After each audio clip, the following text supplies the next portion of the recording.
You must have seen the movie The Mummy Returns and its sequels, and you must have also noticed the black scarab beetle swarming through the corridors of ancient pyramids.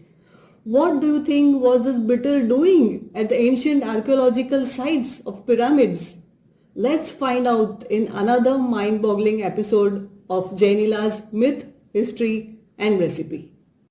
In British Museum, small terracotta dogs sit silently, but once they guarded Assyrian homes, buried under doorways, they barked not with mouths, but with magic.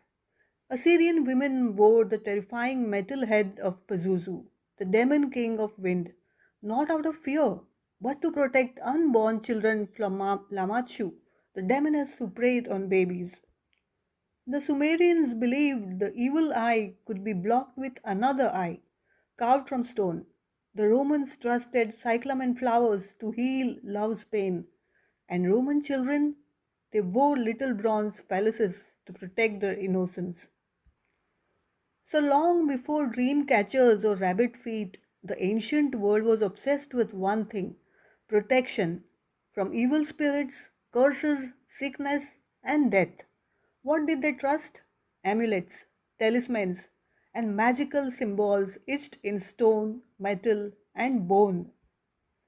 But no one mastered the magic of amulets like the Egyptians. They wrapped mummies in charms, the scarab beetle for rebirth, the tied knot soaked in Isis's blood for protection, and the eye of Horus or Widget to guard the soul's journey. Here, let me remind you, you must have seen lots of dangerous beetles in the movie sequels of The Mummy Returns. They are the same scarab beetles which were wrapped in mummies with mummies for rebirth. The various sacred symbols became so revered they spread far to the Canaanites of Syria, to Palestine, even to the Greeks and Romans. The caduceus, the twin serpent staff of Hermes, was worn for wisdom and healing. Good luck charms may seem superstitious today, but they reveal one deep truth. Since the dawn of time, humans have longed for protection, whether through gods, symbols, or a little scarab beetle. We all want to feel safe.